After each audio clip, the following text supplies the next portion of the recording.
All right, let's talk with the founder of the Mass Exodus Movement and host of the Quisha King podcast. Quisha King, welcome back to Victory News. Hi, thank you so much for having me.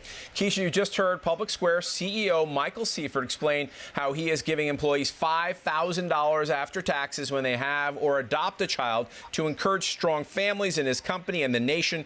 What is your reaction to this unique company benefit? I love to see it. I have long been hoping to see more corporations, not the government, but more corporations and private citizens, churches, get more involved in giving incentives to families to be a family, let's encourage marriage. Let's give incentives to have more babies. Let's make more Christian-minded people. So I am very, very happy to see this. I think we should, as conservatives, lead more on issues that are very near and dear to many Americans. And Quisha, the Southern Poverty Law Center has listed Moms for Liberty and other groups of concerned parents as hate groups, putting them on their hate map with the KKK and other extremist groups. As a leader in school reform, what's your reaction to that? You know, quite honestly, I'm not surprised. This is what the left does when they see that we are over the target. We are awakening so many families and parents to what is going on in our country with our children, with the next generation of leaders.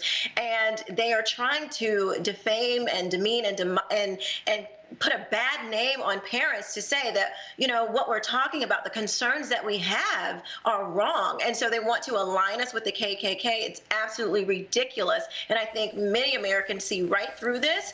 And the more that they come after parents, I think the more that they are going to continue to awaken more parents. And Quisha, Congressman Dan Crenshaw was on fire in Washington last week, citing 3 journals that showed extensive research revealing the harm of sex changes on children.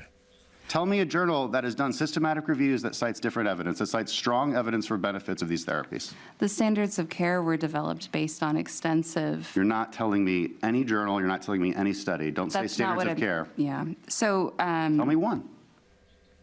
Quisha, that speaker had no medical or scientific evidence. So why are we allowing the medical community, education, and the White House to do this to innocent as well as confused kids?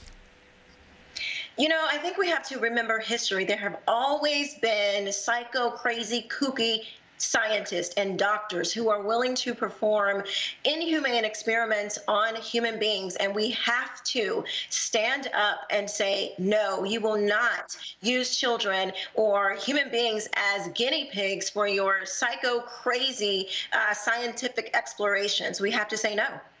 I have to say no is right. Quisha, you have a Christian bookstore down in your home state of Florida that is under the legal gun from the woke community. Tell us the story, please. Yes, so this law that was passed in 2017 here in Jacksonville, Florida, it's the HRO, Human Rights Ordinance. We call it the bathroom bill because it allows for men to go into women's bathrooms.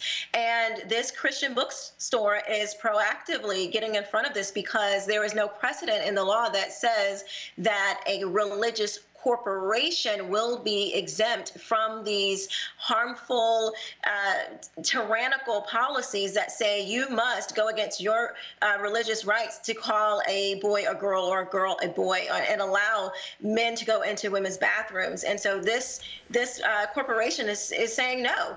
And I will keep you guys updated on what's going on with them because this is something that we here in Jacksonville have been fighting against for a very long time. Yeah, please keep us up to date on that. And Republican presidential candidate Vivek Ramaswamy was campaigning and telling people that free speech is a prerequisite for truth. Then he gave this example. You think about those school closures 2 years ago.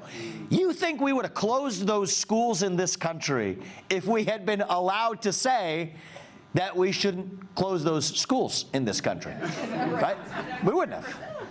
Quisha, are we turning the corner back to free speech thanks to outspoken people like Vivek Ramaswamy and Elon Musk?